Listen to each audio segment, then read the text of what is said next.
শুরু করছি আজকের রোমাঞ্চকর গল্প তারক দাসের লেখা মায়াবী রাত। এই গল্পের সমস্ত চরিত্রই কাল্পনিক, বাস্তবের সাথে এর কোনো মিল নেই। বাচ্চারা এই গল্প থেকে দূরে থাকবে। তাহলে শুরু করছি আজকের নতুন গল্প মায়াবী রাত।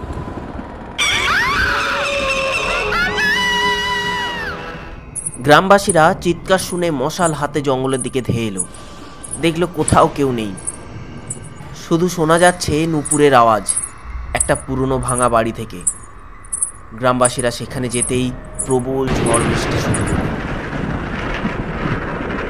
হাসি আর চিৎকার, মশালগুলো সব নিভে গেছে।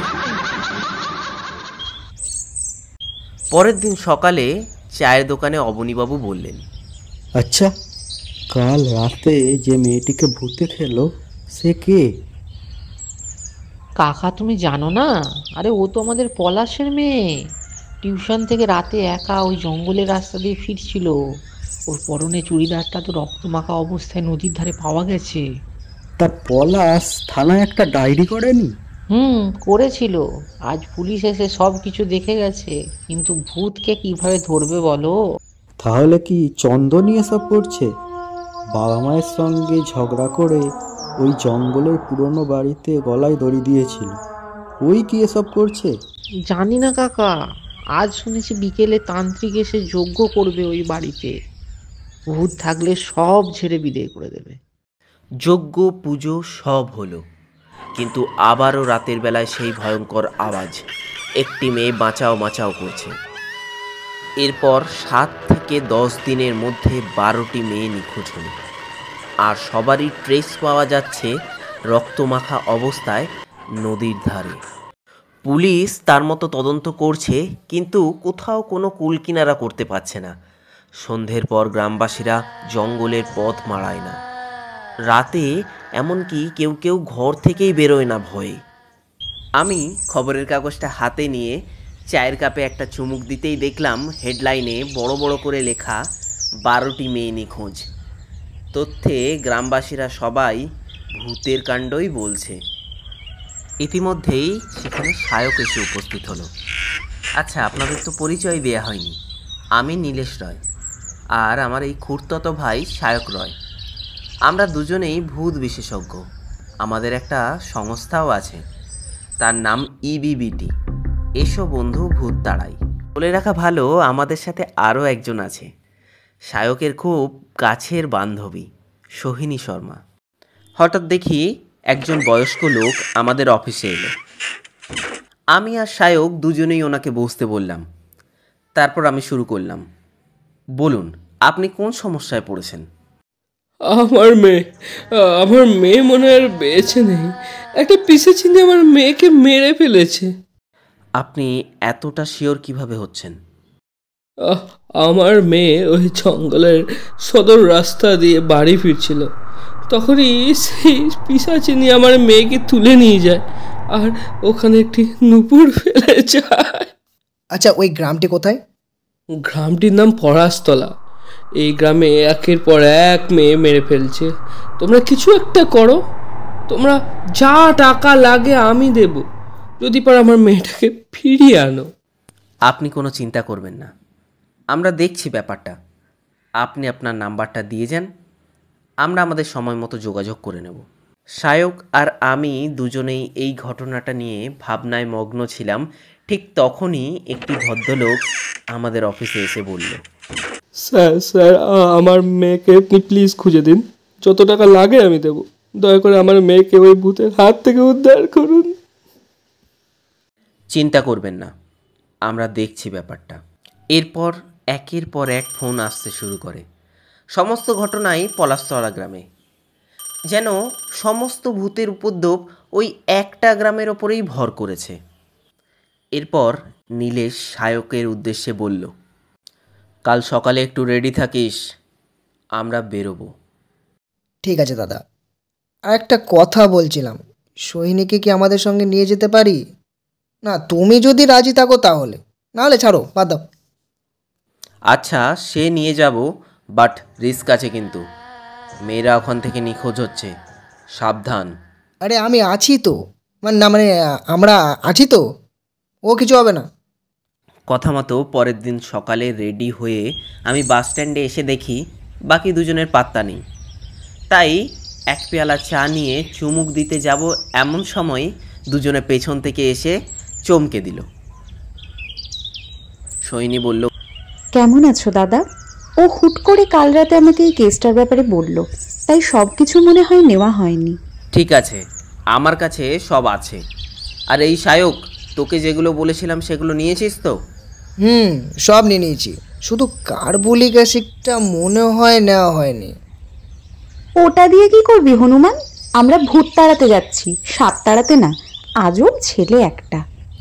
নে তাহলে তোরাও এবার একটু চা খেয়ে নে দেখি। না একেবারেই নয়, আজকে তো শনির উপোস, তাই আজ আর নো খাওয়া দাওয়া। আমার উপোস? কে বললো তোকে? না গো দাদা, ও মিথ্যে বলছে। তুমি তো জানোও না, এখানে আসার আগে ও 8টা কচুরি আর 4টে জিলিপি খেয়ে এসেছে, তাই আর চা খাবে না। আমার ওপর দোষ দিচ্ছে। আচ্ছা তাহলে এই ব্যাপার। না মানে খাবার না খেলে গায়ে জোর পাবো কিভাবে? ভূতটা তো ধরতে হবে নাকি? আচ্ছা অনেক হয়েছে, চল চল এবার বাস ছেড়ে দেবে। আমরা সবাই বাসে উঠে বসলাম। এরপর বাস ছেড়ে দিল। কলকাতা থেকে বেশি দূরত্ব নয়, ঘন্টা দুয়েকের পথ মাত্র। বাস এগিয়ে চলল তার গন্তব্যের দিকে। এরপর বাস এসে দাঁড়ালো সেই পলাশতলায়। আমরা সবাই বাস থেকে নামলাম আর দেখলাম কিছু গ্রামবাসী আগে থেকেই সেখানে দাঁড়িয়ে আছে। আমি এগিয়ে গিয়ে গ্রামবাসীদের উদ্দেশ্যে বললাম, আচ্ছা এখানে প্রধান হারাধন মণ্ডলের বাড়িটা কোথায় বলতে পারেন? আমরা সেই কলকাতা থেকে আসছি, ভূত বিশেষজ্ঞ। আচ্ছা আচ্ছা, প্রধান সাহেব আপনাদের নিয়ে যাওয়ার জন্য আমাদের পাঠিয়েছে, বুঝলেন? আচ্ছা দুপুরে খাওয়া দাওয়ার ব্যবস্থা আছে তো? এই চুপ। সব আছে বাবু, আসুন আসুন, আমার এই গরু গাড়িতে বসুন। জীবনে এই অভিজ্ঞতাটা আগে কখনো হয়নি। আমি সায়ককে উদ্দেশ্য করে বললাম, কি কেমন লাগছে? অবশ্য আমাদের গরুর গাড়িতে একটা গরুও আছে। আমাকে দেখে কি তোমাদের গরু মনে হচ্ছে? সব সময় আর কি, ভাল লাগে না, যাবোই না, যাও। আচ্ছা ঠিক আছে চল, আর কিছু বলবো না, গরু একটা। আবার আমরা সবাই এসে পৌঁছালাম হারাধন মণ্ডলের বাড়িতে। আসুন আসুন। কই রে, কে কোথায় আছিস? ওদের বসতে দে। অস্থির হবেন না, আমরা সবাই ঠিক আছি। তাই বললে হয়? বসুন বসুন সবাই। আচ্ছা।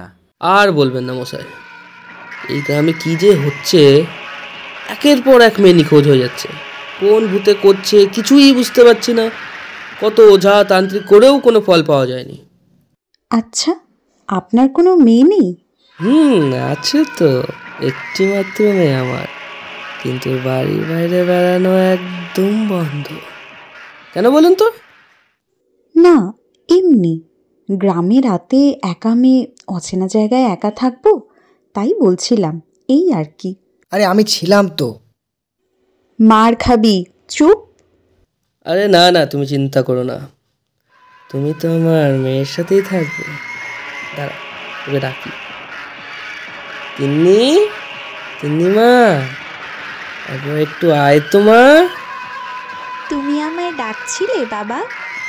রে মা, এই দেখ একটা নতুন দিদি এসেছে, যা ওকে ঘরে নিয়ে যা। আমিও যাই। তুই এখানে চুপ করে বস। আচ্ছা হারাধন বাবু, আজ আমরা খাওয়া দাওয়ার পর দুপুরবেলা ওই পুরনো বাড়িটাতে যাব, আর আপনিও আমাদের সাথে যাবেন। আবার আমাকে কেন? দুপুরবেলায় আজ আমার মনে হয় মৃত্যু আছে। যথারীতি দুপুরে খাওয়া দাওয়া করার পর আমি, সায়ক, হারাধন বাবু আর তার দুটো লেঠেল মিলে সেই পুরনো বাড়ির সামনে গিয়ে পৌঁছালাম। চারপাশটা ভালো করে দেখলাম, কেউ কোথাও নেই, নির্জন জায়গা, নিস্তব্ধ পরিবেশ। আমরা সবাই বাড়ির মধ্যে প্রবেশ করে দেখলাম বাড়িটা প্রায় ভগ্ন অবস্থায় রয়েছে। দেয়ালের ফাটলের মধ্যে দিয়ে বটগাছের বড় বড় শিকড় গজিয়ে গেছে। চারপাশটা ফাঁকা, ঘন জঙ্গলে ভর্তি। বাড়ির কিছুটা পেছনের দিকে একটা নদী বয়ে গেছে, সেখানে গ্রামবাসীরা মাঝে মাঝে মাছ ধরতেও যায়। আর আমি দেখলাম দুটো ছোট বড় নৌকাও সেই নদীতে ভাসমান। কিছুটা আগ্রহ নিয়েই হারাধন বাবুকে প্রশ্ন করলাম, আচ্ছা এর আশেপাশে কেউ থাকে না? আপনার মাথা খারাপ নাকি? থাকলেও সে তো আর বেঁচে থাকবে না। চলুন, সন্ধে নামতে শুরু করেছে, বাড়ি ফিরে যায়। এখানে থাকা ঠিক হবে না, বিপদ হতে পারে। আচ্ছা প্রধানবাবু, এবার আপনি বাড়ি যান। আমরা এখন একটু জঙ্গলের দিকে যাব। আমি ব্যাগে করে ভূতের জন্য সব যন্ত্রপাতি নিয়েই এসেছি। আচ্ছা, আপনারা যা ভালো বুঝবেন করুন, সাবধানে থাকবেন। ওর কিন্তু আসার সময় হয়ে যাচ্ছে। আমরা এবার চলি। এই চল সব। এরপর নীলেশ আর সায়ক টর্চ হাতে নিয়ে জঙ্গলের মধ্যে ভূত খোঁজা শুরু করলো। এপাশ ওপাশ খুঁজেও কোথাও কিছু পাওয়া গেল না। তখন প্রায় রাত 8টা বাজে। হঠাৎ দমকা হাওয়া, একটা নুপুরের আওয়াজ, একটি মেয়ের অট্ট হাসি, ঝিঝি পোকার ডাক। আওয়াজটা ঠিক সেই ভাঙা বাড়ি থেকেই আসছে। ভাঙা বাড়ির কাছে যেতেই সোহিনীর হঠাৎ চিৎকার, বাঁচাও, বাঁচাও, নীলেশ দা, সায়ক, তোমরা তাড়াতাড়ি এসো, আমাকে মেরে ফেলবে। বাড়ির ভেতর ঢুকতেই সঙ্গে সঙ্গে আওয়াজটা মিলিয়ে গেল। ওরা দুজন ওপরের ঘরে গিয়ে দেখলো কোথাও কেউ নেই। ঠিক তখনই সায়ক বলে উঠল, নীলেশ দা, এদিকে এসো, তাড়াতাড়ি ওই দিকে দেখো। দেখলাম বাড়ির পেছন দিয়ে একটা লঞ্চ তাড়াতাড়ি বেরিয়ে যাচ্ছে, আর হারিকেনের আলোয় কারো মুখ স্পষ্ট বোঝা যাচ্ছে না। আমি সায়ককে বললাম, তাড়াতাড়ি চল সায়ক, নলে আর সোহিনীকে পাওয়া যাবে না। বাড়ির পেছনে নদীঘাটে ছুটে গিয়ে দেখলাম লঞ্চটা ততক্ষণে দূরে আঁধারের মধ্যে মিলিয়ে গেছে। সায়ক মাথায় হাত দিয়ে নিচে বসে পড়ল আর আমাকে বলল, সোহিনীকে ওরা নিয়ে চলে গেল নীলেশ দা। কাঁদিস না ভাই, এখানে ভূতের কোনো ব্যাপার নেই। এখানে অন্য কিছু চলছে, অনেক বড় র্যাকেট কাজ করছে এর পেছনে। তুই ভাবিস না। দাঁড়া, আমি একজনকে কল করি, আমারই বন্ধু রণজয় সেন। সবাই ওকে ডিটেকটিভ রিজু নামেই চেনে। এখানে যে রহস্যটা চলছে তার উন্মোচন একমাত্র রিজুই করতে পারবে। তুই ভাবিস না ভাই, আমি ওকে কল করছি, দাঁড়া। হ্যালো রিজু, চিনতে পারছিস? আমি নীলেশ বলছি। এই মাটির বন্ধু মেঘ, আর মেঘের বন্ধু বৃষ্টি, বৃষ্টির বন্ধু শ্রাবণ, যে বাঁচিয়ে রাখে সৃষ্টি, সেই সৃষ্টির মাঝে আমি। নীলেশ বল, অনেকদিন পর, কোনো প্রবলেমের মধ্যে আছিস নাকি? রিজু, আমি এখন আছি পলাশতলা গ্রামে। নিশ্চয়ই নিউজে দেখেছিস এই গ্রামেই ভূতের উপদ্রবে 12টি মেয়ে নিখোঁজ। শুনেছি। তুই কি ভূতের ব্যাপারে কিছু বুঝতে পেরেছিস? আর এদিকে পুলিশ তো ইনভেস্টিগেট করছে কেসটা নিয়ে। এখানে ভূত কিছু নেই রে, এখানে অন্য কিছু চলছে। 12টি মেয়েকেই আমার মতে লঞ্চে করে কোথাও পাচার করে দেয়া হচ্ছে, আর আজ ওরা সোহিনীকেও তুলে নিয়ে গেছে। তুই কাল সকালেই আয়, এসে দেখ ব্যাপারটা। মেয়েগুলোকে উদ্ধার করতেই হবে রে, আমরাও আছি তোর সাথে। কি বলছিস? সোহিনীকে ওরা তুলে নিয়ে গেছে? চিন্তা করিস না, কাল সকালে আমি আসছি। শ্রোতাদের উদ্দেশ্যে বলছি, ডিটেকটিভ রিজু আসার আগে এই র্যাকেট চক্রের পেছনে কে বা কারা আছে আপনাদের কি মনে হয়? আপনাদের মতামত আমাদের কমেন্ট বক্সে অবশ্যই জানাবেন। গল্প পাঠে অর্চিতা দাস, সুমন পাল, তারক দাস, অরুণাভ কোনার ও অনিরুদ্ধ ঘোষ। আর গল্পের সূত্রধর আমি, অরিজিৎ মাঝি। গল্পটি যদি আপনাদের ভালো লেগে থাকে তাহলে অবশ্যই লাইক, কমেন্ট এবং শেয়ার করবেন। চলুন, দেখা হচ্ছে নেক্সট ভিডিওতে।